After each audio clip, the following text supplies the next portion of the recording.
that the structure creates. It allows me the ability to be more spontaneous. It helps you become even stronger being who you are. Does that make sense, Tyler? I wasn't expecting to talk this long. Yeah, I know. Welcome to GrovTalk. Her words were, what? GrovTalk is an interview series on all things growth, personal development, leadership, and how to grow your business. Stay tuned to hear from business owners, entrepreneurs, and people who have a story to tell. Maybes will kill you.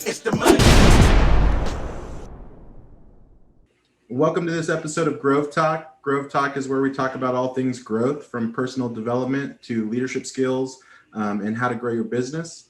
Today's episode is with Tom LaTourette. Did I say that right? Yes, you did. Yeah, you did, Tyler. Perfect. Great. I didn't butcher it. So real quick, just for context of the video, can you just introduce yourself and kind of like your background? And then we'll jump into some questions. My name is Tom LaTourette. I'm the managing partner of M3 Learning. We're a sales and sales management coaching and consulting company. I'm in Chicago, but our organization was founded in California, and the founder of the company is a gentleman by the name of Skip Miller, who's written 7 sales and sales management books. Perfect. And I heard congratulations is in order. You have an anniversary. Is it today, tomorrow? My wife and I just celebrated yesterday our 31st wedding anniversary. Wow. Like so literally I've been married longer than I was single. I mean, by a significant amount. So yeah, it's amazing. Well, congratulations. Do you think a good marriage helps performance in people's careers? Oh, no question. You think that's affected you at all?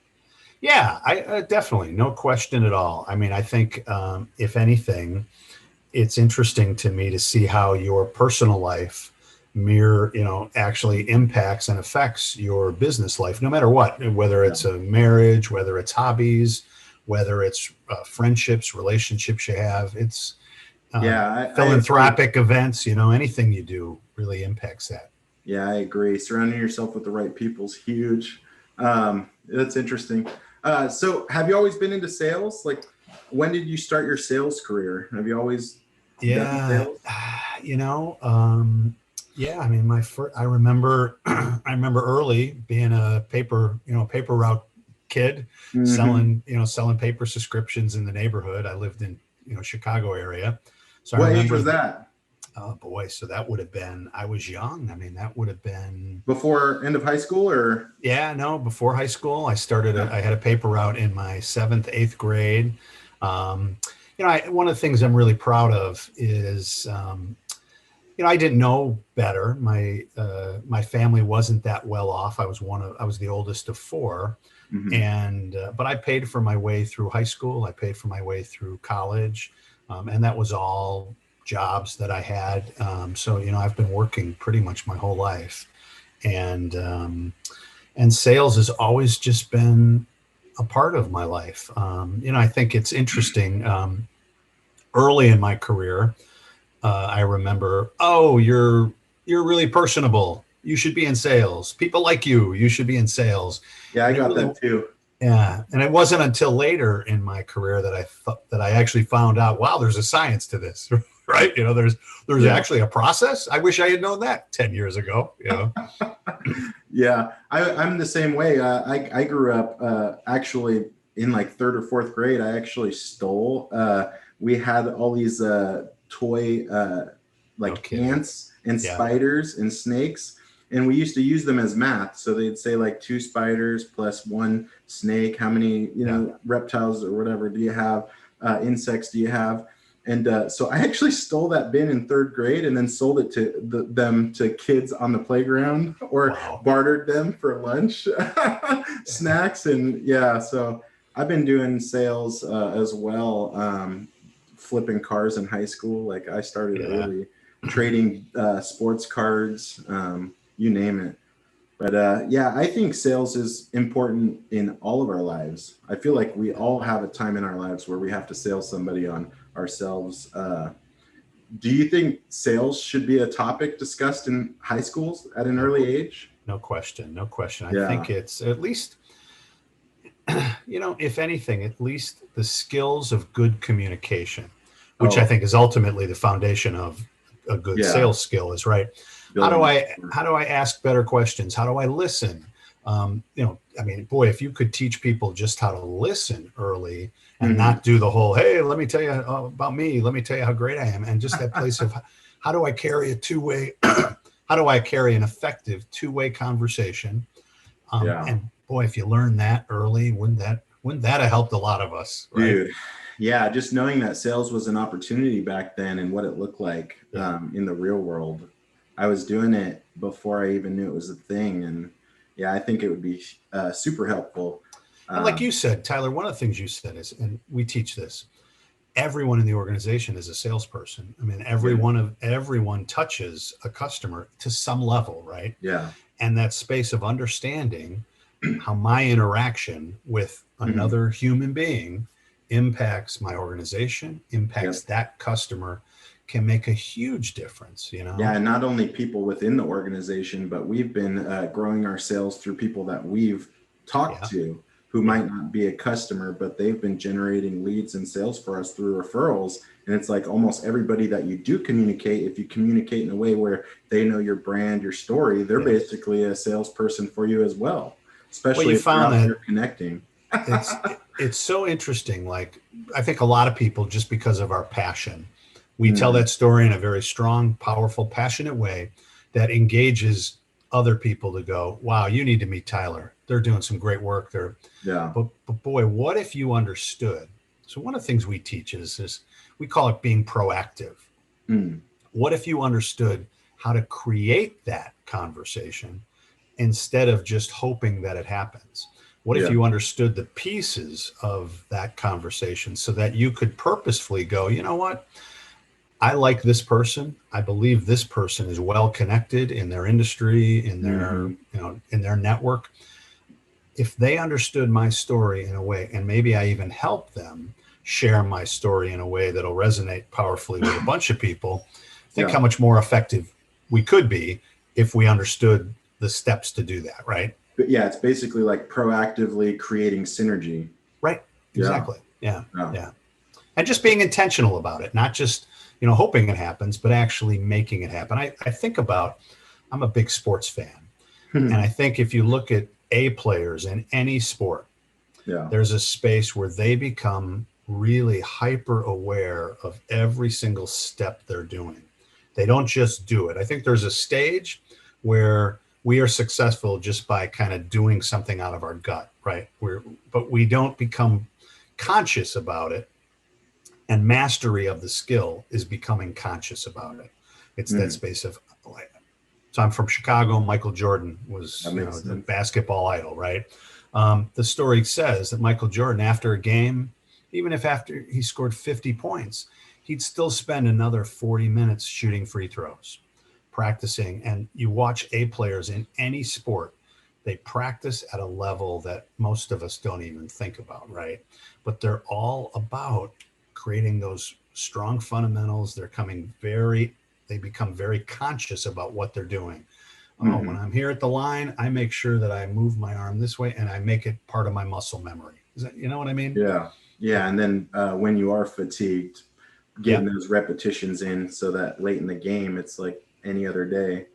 And so I think, what's interesting is a lot of people understand that conversation in sports, but so many salespeople fight structure in sales because they'll say something like, well, that takes away all my spontaneity. But I think most people at a high level of anything would say that the structure it allows me the ability to be more spontaneous. I see the field more. I can almost anticipate that this question is going to be asked or that I'm going to need to say something. So yeah, that kind of leads into scripting. Are you guys big into scripting and knowing? Do you guys practice that? Yeah. I'm both of my daughters are musical theater kids. And one of the things, so my oldest daughter's 24 and she does it professionally. When she was about 15, she came back from one of her rehearsals and she said, my director wants me to be off book. And I was like, well, that's it. What does off book mean? And she goes, well, it means that I have all of my lines memorized and I know where I need to be on stage at all times. And I said, well, why is that so important? And she goes, well, when I'm off book, it allows me to actually inhabit my character. I was like, wow, that's interesting. So I said, you mean to tell me that the structure allows you the ability to, observe, to, be inside whatever is happening, right? She said, well, I'm no longer thinking about what I need to say, what I need to do. I'm just being, I'm just Yeah. doing it. And I There's think so that's an much interesting, power there. it's an interesting, so Mhm. Tyler, we hear a lot of salespeople, like we'll introduce the concept of, hey, let's practice. Let's take a look at a script. Let's look at a template. And a lot of salespeople will fight that. They'll go, oh, I need to be spontaneous. And my response is, Tyler, how many versions of the song Somewhere Over the Rainbow do you think there are? There's over 100, maybe 400 or 500, right? Yeah. But I think we'd all agree Willie Nelson's version is completely different than Judy Garland's version, right? But it's the same lyrics, the same quote unquote song structure, but Willie is still able to bring Willie in that song, right? Hold on a second. I gotta unplug my phone. I was going to say, but Willie is able to make that song Willie Nelson's version. Yeah. And Judy Garland's version is completely Judy Garland's version. And so I'll fight salespeople who will go, well, wait a minute. Structure doesn't allow me to be who I am. I go, no. In fact, if anything, it helps you become even stronger being who you are. Does that make sense, Tyler? That makes total sense. Yeah. Definitely. Yeah. So sales can be rough at times. You've probably been there where you put a lot of work into lead or contact. How do you deal with putting so much effort out and not winning the business? Like what tips do you have for salespeople who might have just lost out on a sale? Well, that's tough. I mean, so, I think, again, being a sports fan, today's opening day, baseball. I think about people who are in the Hall of Fame, and their Hall of Fame batting average is 300, 3 out of 10. And so too many times, I think we tie so much into one or two successes. The best place, I think salespeople, you got to be resilient regardless. You have to create a resiliency skill set, mindset, right? Yeah. But I also am a believer that the larger your pipeline is, the more one or two losses don't impact you and affect you. And so, the larger your pipeline is, the more in control you feel of your pipeline, the less one or two losses hit you. Yeah. For those of us who are, if we have small pipelines and we don't have enough things in the pipeline, all of a sudden one or two losses can make a huge impact. So I would say, we got to develop a resiliency mindset. Two is a larger pipeline. And then I think the third thing is we have to think in terms of no doesn't mean necessarily no. It just might mean not now. And our time frame can be different than the customer's time frame, right? And so that place of thinking, okay, if I am really of service to the customer, how do I become the best solution for that person at the right time? And maybe I'm just not I'm not right for them now, but I want to position myself so that I can be right for them in the future. Yeah. And even in a place of, let's say we do lose an opportunity, I'm a big fan. I see a lot of successful people, salespeople, go back to that account and go, let me at least use this as a learning opportunity. So Tyler, I recognize you guys went with somebody else. Tell me, what was it about that organization? Why did you choose them versus ours? What can I learn for the future for myself about? And a lot of times you find that it was not necessarily something you did. It was just something that was going on with the client that maybe you didn't know about. They already had an existing relationship. They already, somebody else in the organization, higher up, recommended or really pushed for this account. And maybe you couldn't have even done anything. And so, a lot of times we'll attach negative garbage to that loss, when in fact, if we ask the question, we might learn, okay, either one, I learned that maybe I didn't need to do anything different, or at best, I learn, yes, I need to do something different. One last thing, we teach a concept that yeses are great, nos are great, maybes will kill you. And so if I get, I like that. Great. If I get a no, yes, actually, you should applaud a no. I would much rather have a no than a, hey, we're still thinking, let me get, let's check back in 2 or 3 weeks. And sometimes the customer doesn't, because you're a nice guy or you're a nice gal. They don't want to break your heart. They don't want to break your heart, so they string you along. I would much rather have somebody go, no, you know what, this doesn't work. Because then you can move on to other opportunities, right? Yep. It's the maybes, though. And this is the other piece we see a lot. A lot of salespeople are struggling in terms of accounts that are ghosting me, or all of a sudden it's gone dark. We had a great conversation, and now I can't get the person to return my call anymore, right? Yeah. And I don't know if that's something you struggle with. You hear folks struggle.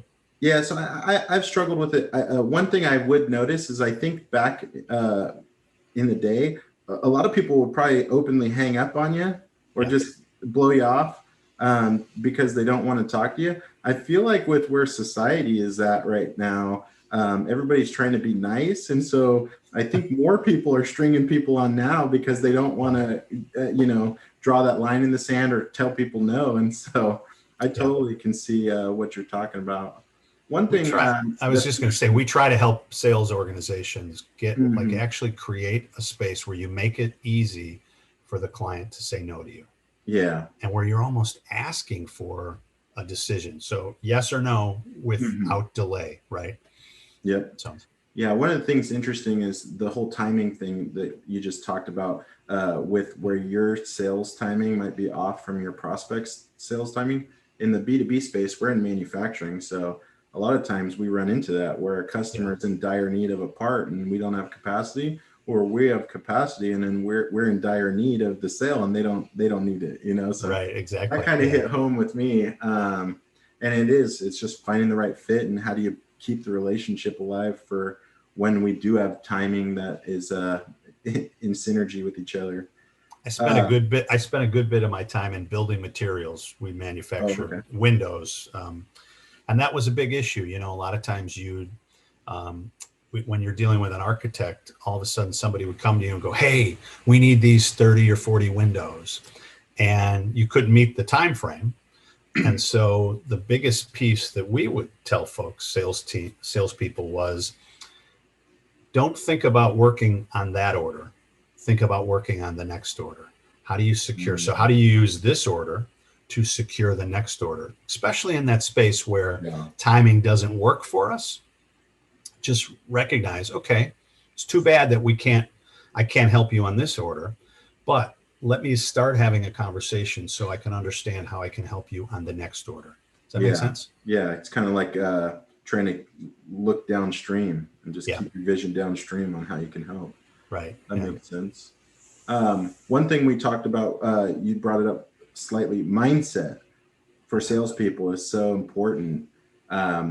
For me, like I can totally tell when I'm out of it, because you don't want to pick up the phone, you don't want to check your emails. And so, I find resetting my mindset is becoming harder and harder, especially with being so consumed. Your cell phone's on you 24 hours a day. Yeah. Do you have any tips or what do you do when you feel yourself, maybe overwhelmed with work or not motivated to keep yourself accountable? Like what do you do to reset your mindset? Well, I'll tell you, there's a lot of resources today, more so than when at any point in our career. I'm a big fan of podcasts. I think there is, much like this conversation, there are a lot of really good conversations going out there that can keep your mindset at a positive level, at a place where you can see solutions. too many times I see, we get into these habits of, I'm going to get in my car, or I'm going to go for a walk, and I'm going to listen to the news, or I'm going to listen to sports. And it's always, those are all about negativity, right? It's both Talk the about head news and, trash. oh, it's horrible, Turn right? on the So news for a night. it's horrible. So if my recommendation would be, if you need to do that for just a few minutes, because they're going to keep repeating the same thing anyways, right? So do that for a few minutes, but then fill your mind with positive conversations, people that you want to learn from. There are a lot of resources out there. And even if it's not something, let's say it's not specific business, have somebody read you a short story or a book or something, and you can, I believe you can learn from almost every one of those conversations. There are some great books about psychology and about training our brain to kind of react in a certain way. Neuroscience. Yeah, I would highly recommend that stuff. Would you recommend any like motivational speakers or anybody in particular that's helped you? I'm a big. There's a great. Probably one of my favorite books of all time is this book called Influence by Robert Cialdini. It was written 20 some years ago. He still is a speaker. I believe he's got a podcast. But that space of talking about how people make the decisions that they make, why they make those decisions they make. And, the more aware we are of that, the better off.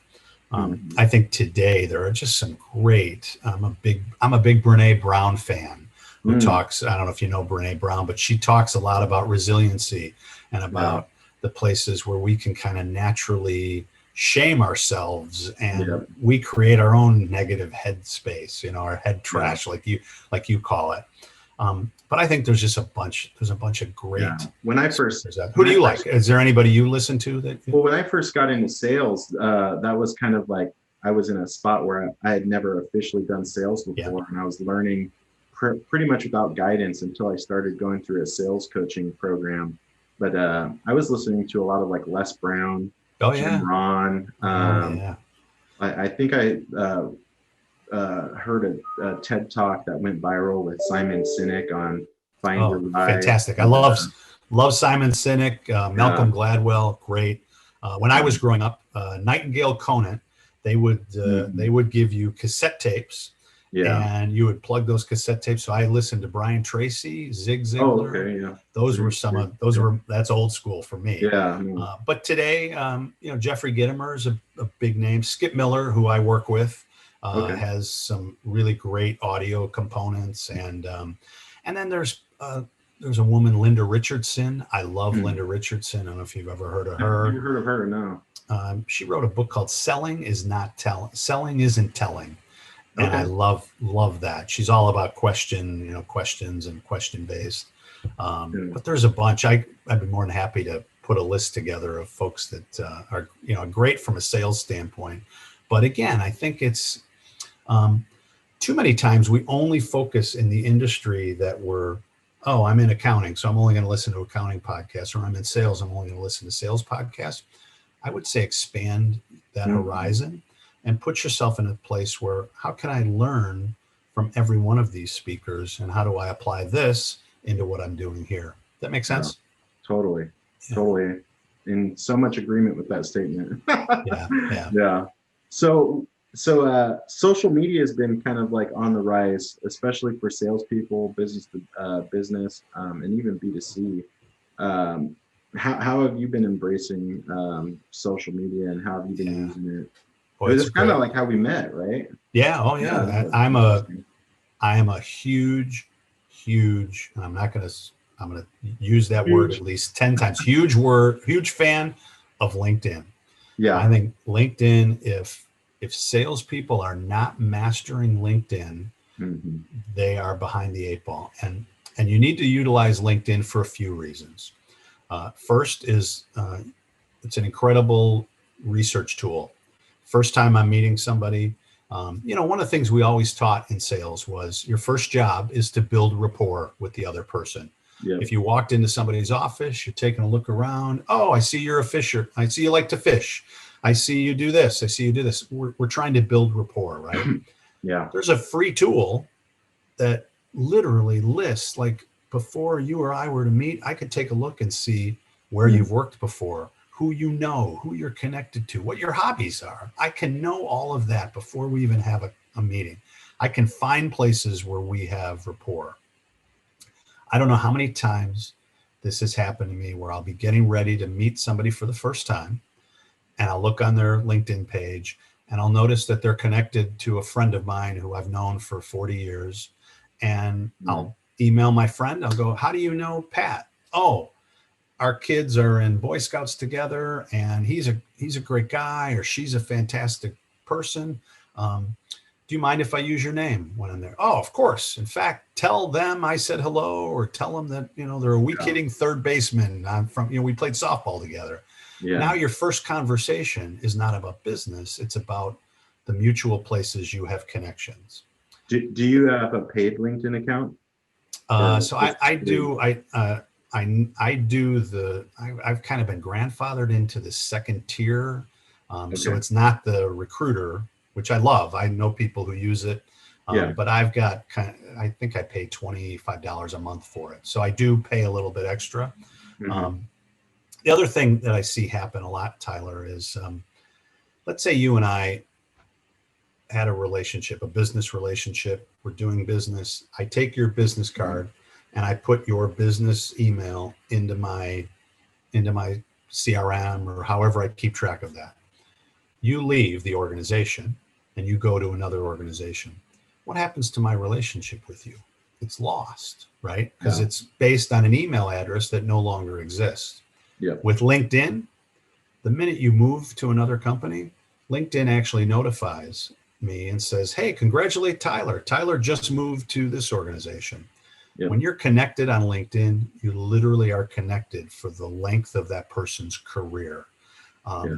The last reason I think LinkedIn is so powerful is today, I call it your currency is your connections.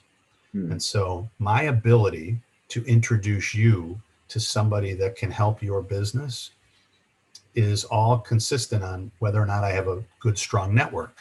And if I can introduce you to somebody that will help you, Robert Cialdini calls it the law of reciprocity. Mm. There's this place of the minute I do you a favor, you're wired as a human being to want to do a favor for me.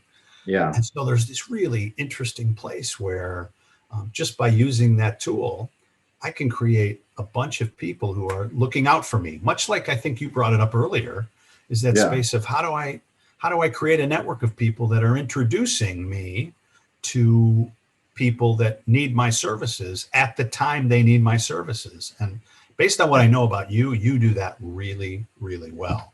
Yeah, for us, that's been super successful. Yeah. Definitely. I'm a firm believer that your network is your net worth. Yeah. Yeah. And I that, love that. That's a great, can I steal that from you? That's a great yeah, I term. I probably love it. stole it from somebody. I didn't make it up. I've just been Yeah. saying it.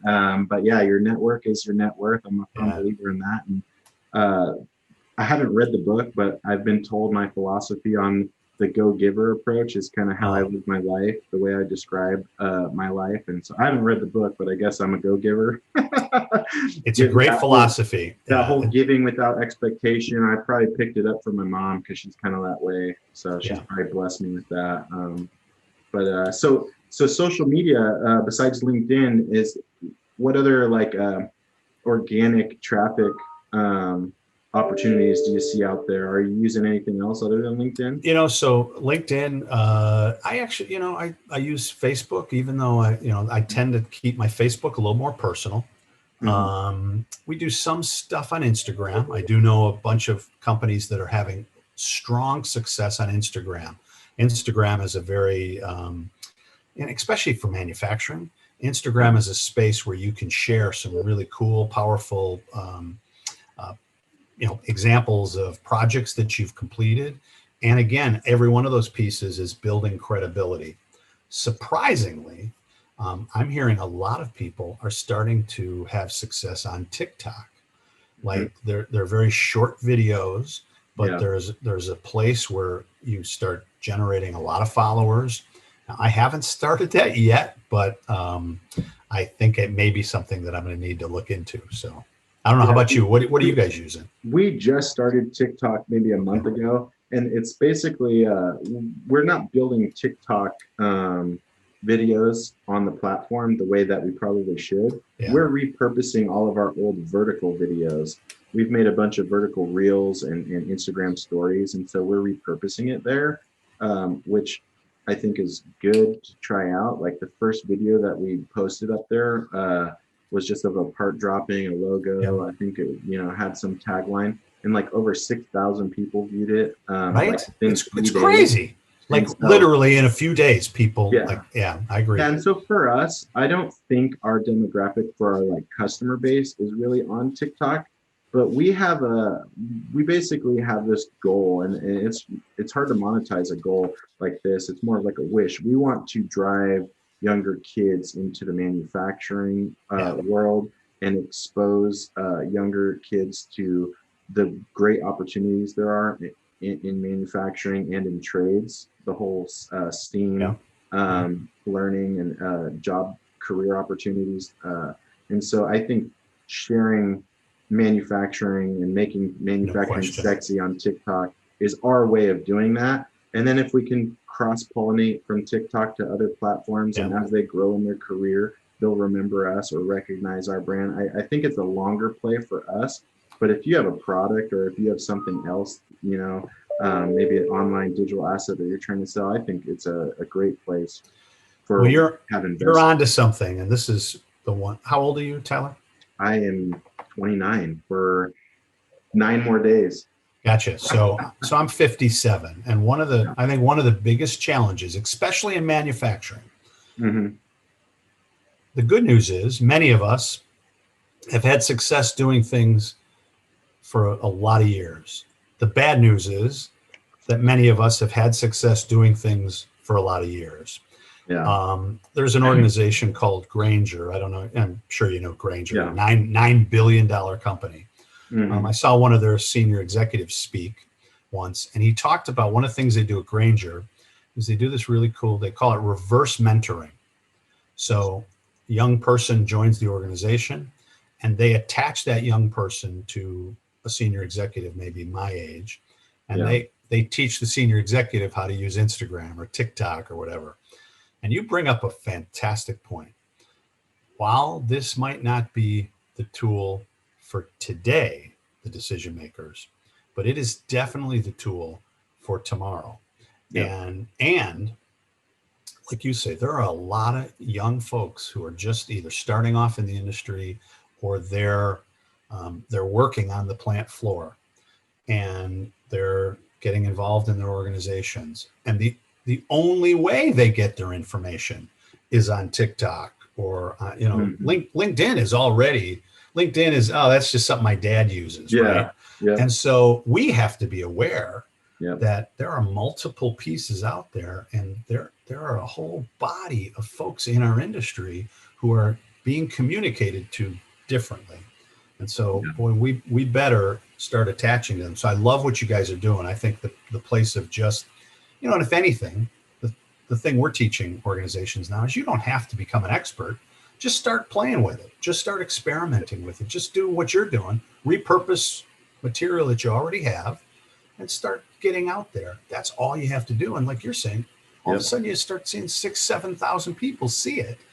And you think about how long would it have taken me in old school ways, how long would it have taken me to get my message in front of 6,000 people? Yeah. We have a saying, I don't know who said it, but we stole it shamelessly from somebody. You're never too old to learn. You're never too young to teach.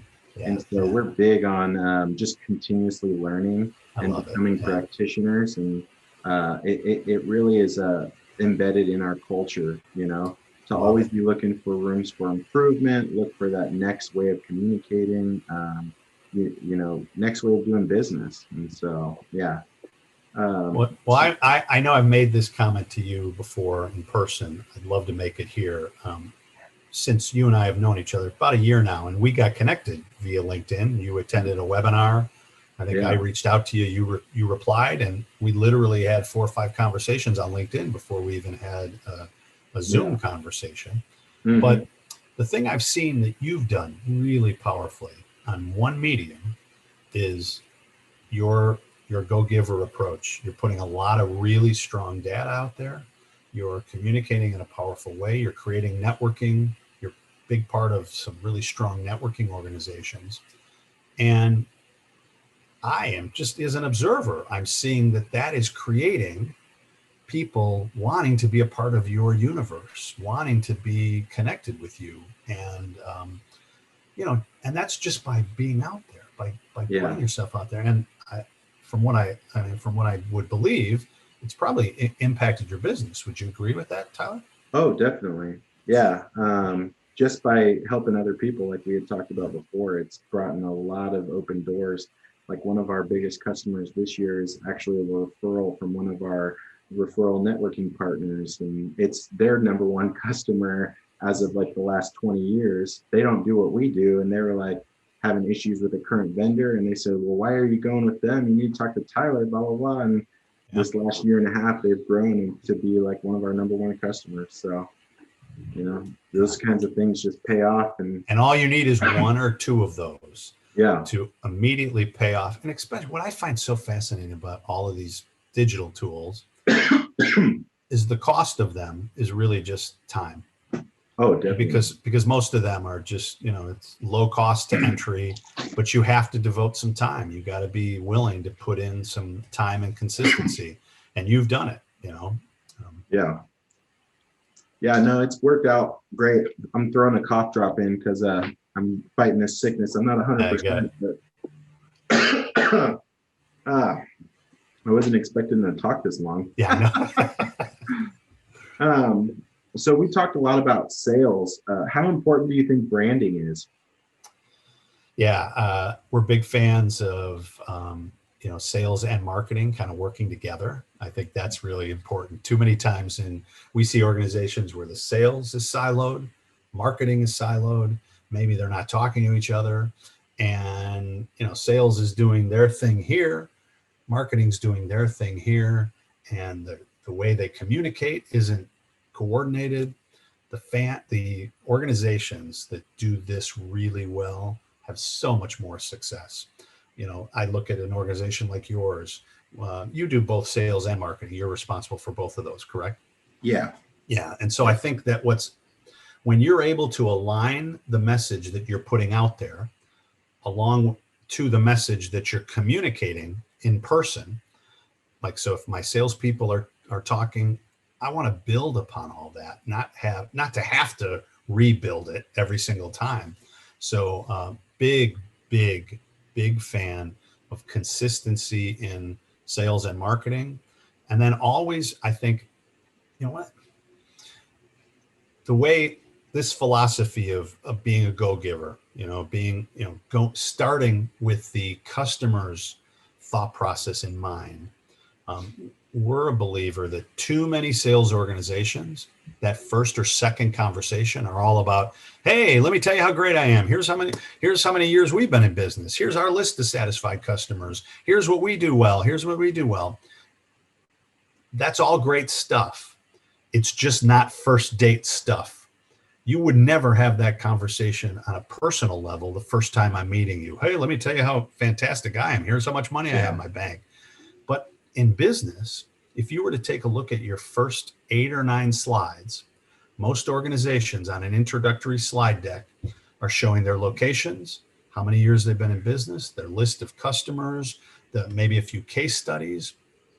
You need to flip the script and basically go, Tyler, here's what I think is happening in businesses like yours. Here's what we're hearing from our customers, that you're fighting this, you're battling this, you're trying to fix this. Are those the issues you're struggling with? If they are, great, tell me more about that. If not, what are your biggest 1 or 2 issues that you're trying to fix, change? If we can ask that question or that discovery process early in a relationship, all of a sudden that conversation is about how I can support you, how I can help you, not how I'm a solution trying to find a problem. I'm actually trying to understand what you're trying to fix. Does that make sense?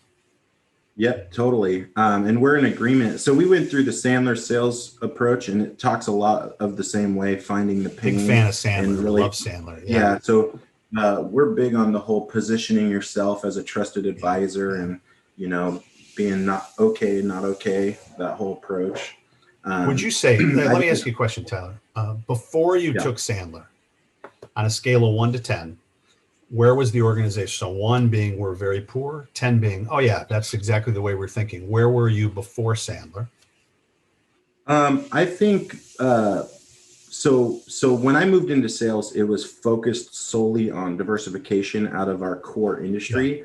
And so for me, I would describe that as it was non-existent, meaning nobody had the technical knowledge or background or strategy to prospect and actually diversify the company. Right. It was just non-existent. Yeah, you just did what you did, right? Yeah. Yeah, and so we got caught with all of our eggs in one basket. We were, backlog, high inventory. We needed to diversify, and it was more out of like a desperate measure that, hey, we need to find somebody who knows a thing or two about manufacturing parts and go out and drive sales. Yeah. And so I think just having we didn't even have the GrovTec machining brand started. We were still GrovTec US Incorporated. You're doing everything. You're building everything from scratch. Well, the ops manager, who was my boss at the time, I was a supervisor of our screw machine department.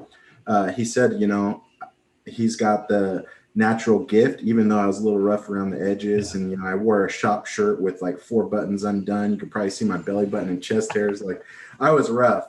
I still am a little bit, but yeah, so he saw something in me, and you know what? It's really funny because we were at a board meeting, and since I'm, related, the owner of the company is my dad. And so my part of our succession planning and coaching is having my brother and I in the board meetings. We were at a board meeting and we pitched this idea, and literally the room laughed. They laughed. What? And the funny thing, why would we do that? That's crazy. Exactly. I give my mom the hardest time all the time because her words were, "What? Tyler can't do sales." Like, those were her words, and I give her shit all the time about that statement. Because we started the brand name. We went and trademarked the brand name. We went and started a website. For the first year, it was like, okay, who do we know? Let's lean on our networks. Let's give me a list and let's cold call 1,000 people every week. Like, it was like a game, which totally royally broke my heart. Like, a lot of times, just because I was so not ready for that kind of sales, but I had to like power through all of those like shitty times. But you got to learn that. That's part of the learning experience, right? Now, now I love cold calling. It's like a game to me. Who was teaching at that point? So how soon into this development did you guys get on the Sandler? It was probably after about 9 months. Okay. So good. So one, enough where you kind of hit your head against the wall a few times. And you're like, wow, something's got to be better than this, right? Well, I think that's what it was, is because I basically did a shotgun approach because we were in a desperate time. And I basically they have those thumb books where it's like manufacturing directories. We had a rep that said, hey, I've got these old books. You could call around. And so I got one of those books. Great list. Literally every day. Great start. Boom. 45, 50 calls, just horrendous. And it was like a shotgun approach. It wasn't really focused. I didn't really know our swim lanes. It was more of like we were at an AFM moment where we were desperate. We would do anything for money. And so any project that came through, I was taking on, trying to sell them on why they should do business with us instead of like, if it wasn't a right fit, just letting it go or referring. So I've come a long ways just in my own personal development, but I think, like you said, you have to go through those times in order to actually learn those things. And really, I was thrown in the game without much guidance or anything. They basically just said, see what you can do. And honestly, I don't think a lot of them had much faith in me.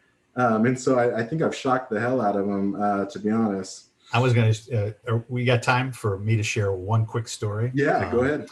So when I was about 36, 37, I'm the vice president of sales for Simonton Windows. We're about a $125 million company. We've been growing sales for about 35% a year for the last 2 or 3 years. I've got 5 regional managers, about 50 salespeople. I'm feeling pretty good about myself as the head of sales. one of my regional managers reads the book Proactive Sales Management by Skip Miller. We hire Skip to come into the organization. Skip sits down, myself, my 5 regional managers. He sits down and he says, hey, let me ask you guys a question. Who is your best salesperson? And we go, oh, that's Rich. Rich Fenlock was our #1 salesperson for 3 years in a row. He won. We had this thing called the Big Pig Award. If you think about breakfast, the chicken's involved, but the pig is really committed, and those were the salespeople we wanted. We wanted somebody who was all in. They were going to leave everything just to get the sale, right? That was the type of guy Rich was. And he says, so Skip says, great. Why is Rich your best salesperson? And of course, our answer was, well, he sells the most, right? He goes, okay, great. Get it. How do you guys know Rich is going to hit his goal 9 months from now? And we were like, well, Rich always hits his goal. We don't have to worry about Rich hitting his goal. That's just who he is. That's the way he's built, right? Yep. Skip goes, okay, fantastic. Get it. Rich is a performer. He always hits his number. Let me ask you guys a question. You're in this 2-day program. What are the things Rich is doing today? What's Rich doing today to make sure he hits his number 9 months from now? And we couldn't answer that question. In fact, not only could we not answer that question, Rich, like a lot of A players, he was a little bit of a pain in the ass. He would kind of push you a little bit. And so as a manager, we didn't spend a whole lot of time with Rich because we weren't going to teach him much. And, he already was really good. Why screw around with Rich? We've got all these other salespeople we've got to fix and we got to save and so we were spending all of our time with our C players. Skip really helped us see, and this, I remember 36 years old. It was like I got hit in the head with a ton of bricks. I was like, man, I wish I thought about this 10 years ago. Skip made us see that if I don't know the activities that Rich is doing, if I'm a sales success, I have to know what I'm doing today, what skill sets I have, because if I'm an organization that can't articulate that, I can't hire more Riches. I can't coach the rest of my team to be like Rich. And the reality is I probably will lose Rich over the course of time because either I'll lose him mentally because he'll devote his time to maybe coaching or something else that isn't selling because he's got more bandwidth. If I would just remove 1 or 2 obstacles for Rich, he could probably grow his sales by another 30 or 40%. And if he continues to watch us spend all of our time with our C players while he's going, hey, could you guys help me here? I just need, and then the last thing is my job as a leader isn't to fix Rich. It's to observe what Rich does so I can replicate that throughout the rest of my organization. Does that make sense? Totally. When you have an A player, you watch because most of the time with A players, they can't articulate what it is that they do really well. Rich was Rich was just like that. We brought Rich into a room and said, okay, Rich, you just sold this $1 million business account. What did you do? He goes, I walked in, I talked to him. But it wasn't until you observe. Bada bing, bada boom. Yeah, exactly. What am I going to think about, right? Yeah. But all of a sudden, you travel with Rich and you'd watch that, he always asks this question. Or here's how he uses the tools to communicate with the customer. And Rich is just doing it because that's what Rich does. Yeah. But all of a sudden we were able to see, we could teach other people to do that. That's easy to do. I know that's the way Rich does it, but we could just teach people, ask this question or ask this type of question. Does that make sense? That makes sense. Yeah, that's really powerful. I actually never heard of that concept, taking your A player but it makes sense. Yeah. That's an eye opener. Do you have time for a couple more questions? Or I sure do. Yeah, no, I'm good. Yeah. So more of a personal thing. So I'm young in my career. Goal setting is not, it's not new, but it's always being defined or refined. Yeah. And I have a quick question. Like, what motivates you? What keeps you up in the morning? Or what gets you up in the morning? My mom was a teacher. I love teaching and coaching. You know, probably the thing I'm most proud of in my career is those 5 regional managers that I talked about when I was 36. They're all vice presidents of sales somewhere. I'm a big fan of helping to take people that I work with to the next level. I'm a huge fan of helping the customers that I work with, helping them get to the next level, get to where they want to get to. And that just, that I get rewarded by feeling that, if that makes sense. You know, it sounds like you're wired somewhat the same way totally. too. Yeah. Yeah. I chase happiness, you know, and a lot of times society will say, you know, you're happiest when you're a millionaire and you got to make all this money and have these fancy cars. And I feel like simplicity is makes me happy, and feeling fulfilled makes me happy. And where I find the most fulfillment is by helping other people. So, well, I'm also, my brother and I have a charity foundation. We've been doing it for 20 years. We've given away $1.4 million to over almost 100 families that are fighting cancer. That rewards me, you know. And what's really interesting is how I'm finding that what I do philanthropically, what I do for others, is a circle here that also now is mixing into my business relationships. You know, I see people on the business side that want to be a part of this. I write creatively. I do children's books, and the 100% of those proceeds go to help these local families, go to our foundation. And so that's also rewarding for me. And so, you know, I find ways that all of these things support each other, you know. And it's fascinating to me how the things I do as hobbies, the things I do that I'm passionate about, ultimately impact and support what I do in a business, and how my business can actually support and help those too. Yeah. That makes sense. Yeah, totally. Are you setting like yearly goals, life goals? Like how do you set goals for yourself? I do. I'm professionally and personally. Yeah, that's a great, again, early in my career, I listened to a Zig Ziglar tape, and Zig Ziglar used to say something that 97% of people don't even write their goals down. And so I started writing goals down, and so for some of those goals, I will actually, so for very specific goals, I'll put a chart. I'm a big fan of, like, I keep track of in Outlook, I keep track of my to-dos and my bigger goals, and I try to put, so I have my big goals, and then I take little steps inside of those. It's kind of like SMART goals. Exactly. You know, now I don't achieve them all, but I will tell you, just by writing them down and looking at them on a regular basis, I know that I achieve more of them because I'm forcing myself to actually do it. It's like, if anybody has a Fitbit, you know, what's so great about Fitbit is it, hey, you 10,000 steps, well done, you know, and unless you're looking at it on a daily basis, you're not even aware that that should be something you're doing. So how are you starting to write them down, Tyler?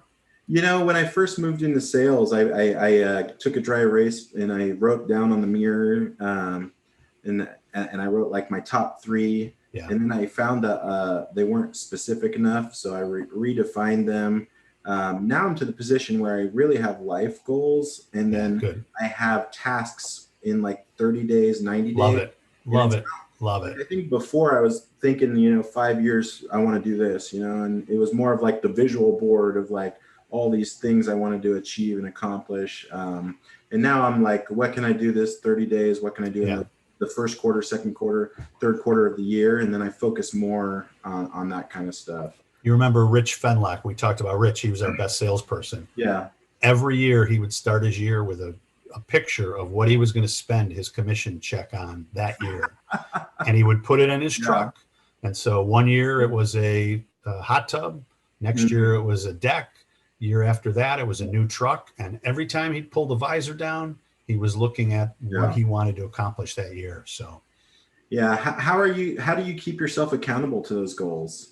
Do you have accountability partners or anything like that? Yeah, boy, that's a great one. Again, you know, I'll share a lot of those goals either with my wife. I'm in a few networking groups where we actually do have accountability partners. I think that's a perfect way to, you know, one, you gotta speak it out loud, you have to, and then that's a space of holding yourself accountable, and then asking others to go, listen, can you just check in with me every once in a while just to make sure that I'm on track, right? Yeah. Yeah. I'm a big fan of that. Yeah. Yeah, it was kind of hard to stay focused this last year and a half with the pandemic and everything. I have a buddy of mine. We're unofficial, official accountability partners, and he runs a printing company, and I do sales here at the shop. And so we were going to lunch like for a while, like every Yeah. 2 to 3 weeks, and it paid off getting through COVID because at first it was a little leery, I tell people it's like, let's say you're going to run 3 miles every day or every other day, and you wake up at 6:30 in the morning, you're still a little tired. It's really easy to say no to yourself. Mm-hmm. If you have somebody at your front door ringing the bell, hey, come on, I'm waiting for you. Come on, we're going to go on a run. The minute you have somebody that you're accountable to, you get up and you make that run. And it's a small thing, but it's a huge thing. Yeah, you'll let yourself down without even thinking about it, but letting somebody else down, it's so interesting, right? Yeah, it irks you a little bit more. Yeah. But do you have any future predictions on how we're going to do business post-COVID? I believe we're going to see a hybrid of this virtual and in person. I mean, we'll definitely get back to in person. I believe that, but I think that if we've learned anything in 12 months, we've learned that there's a lot of power to having virtual relationships. I mean, you and I have not met in person yet, but I think we've got a fantastic relationship, and it's all been done via social media and Zoom, right?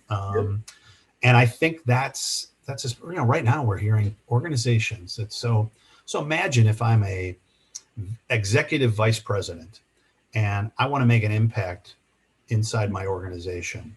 My salespeople have the ability to invite me to 3 or 4 calls a day where I can interact with customers. It would have taken me a month to make 4 or 5 of those many in-person calls. People are able to do that now on a daily basis. I don't see that going away. Yeah, I definitely think this digital world is only going to grow. And I think even with the trade shows, I feel like buyers are becoming more technical, more research based. And so I think the online presence is going to get even more and more important. No question. No question. And so I definitely see a hybrid too as well. Do you see any glaring opportunities for salespeople moving forward? Areas that they could thrive? And the biggest is we're getting ready to launch our podcast, which is called Talking to Above the Line. Okay. And we've been interviewing above the line folks on one, what their visions are and what their goals are for the next 6 to 12 months, but also what are sales interactions? How do salespeople get in front of you? What are the things they do that they either do well or they don't do well enough? Yeah. And almost to a person, what we're hearing is salespeople don't do enough research. They send emails to me that appear like they're generic. They don't even know my business. They don't understand my business. If they just took 5 minutes, looked at my LinkedIn page, looked at my website, I think as salespeople, we have to, this is probably the biggest opportunity, is I have to put myself in the shoes of the client that I'm trying to attract. And I have to try to understand what would their biggest problems be? What are the issues they're struggling with? If you can't find it on their LinkedIn page or their website, just Google top 5 issues that a manufacturing vice president of marketing is struggling with. And somebody's written an article about these are the top 5 challenges. And all you have to do is go, I read this great article. I see that these are the top 3 issues. Are you guys struggling with any of those? Because if you are, maybe I might be able to help you with it. Boom, That makes sense. I think that's we just got to be more purposeful about our interactions and always be not thinking about, we call it, you can't talk about the dog, we can't talk about us. We got to really pull the information out from the client. Yeah. Have you played around with any of the AI attachments for like LinkedIn? Yeah. Have you seen Crystal? Crystal knows. Yeah. Oh. Yeah. I It's was just gonna beautiful. say, It's really, it's almost scary. It's yeah, almost scary, but a little skinny. I just want to share one quick story if I can. I know this has Yeah, gone go ahead. long, but Crystal AI is so powerful. I was Uh-huh. typing an email to my partner, Skip, so and Yeah, Skip, I'm a high I. I tend to tell stories with my hands. I tend to get yeah, really excited. Skip's me, a high D. He likes things short and sweet and to the point. yeah, So I'm sending an email and I put 3 exclamation points in the email.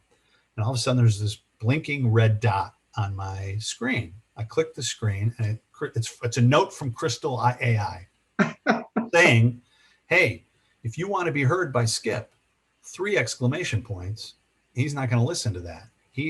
The way you mm, need to communicate with Skip is X.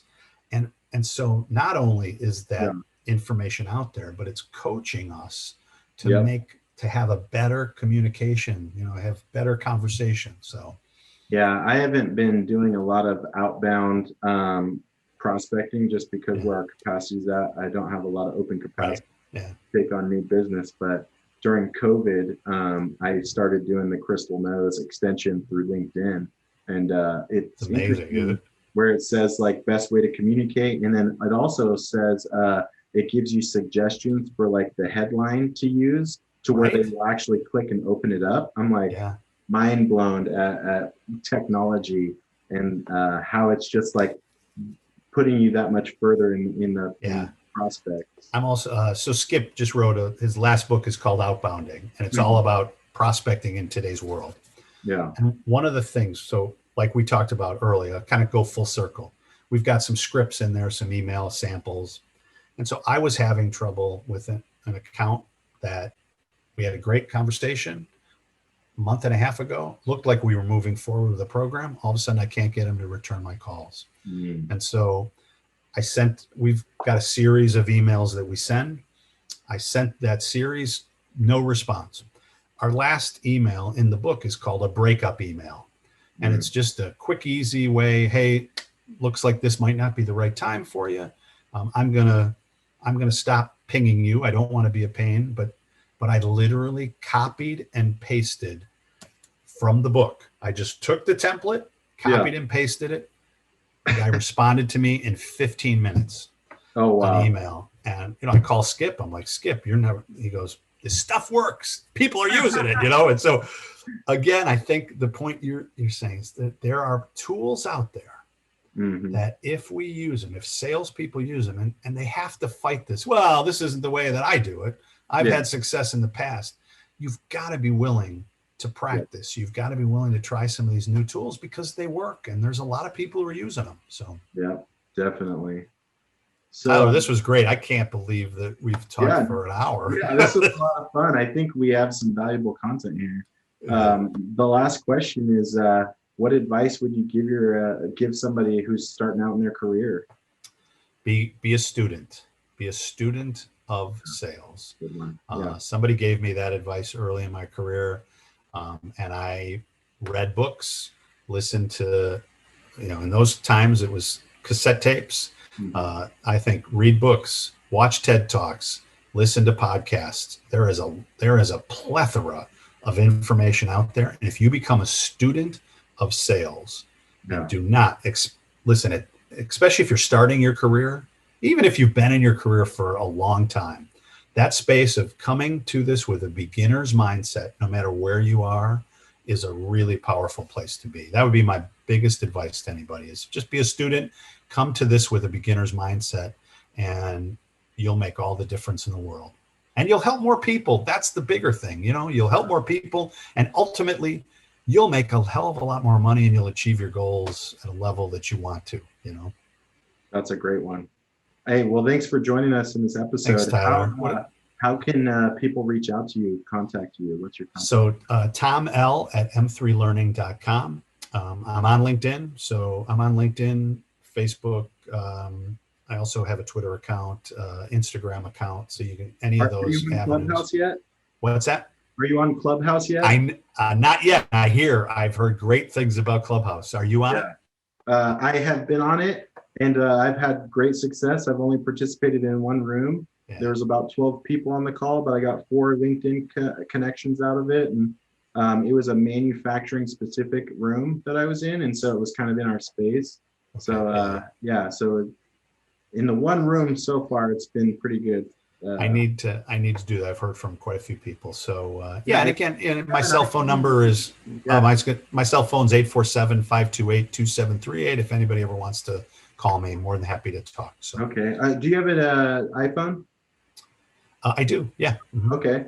I can send you an invite actually to get you on Clubhouse. So Oh yeah, please do. Yeah. Perfect. right Okay, now it's good. invite only. So.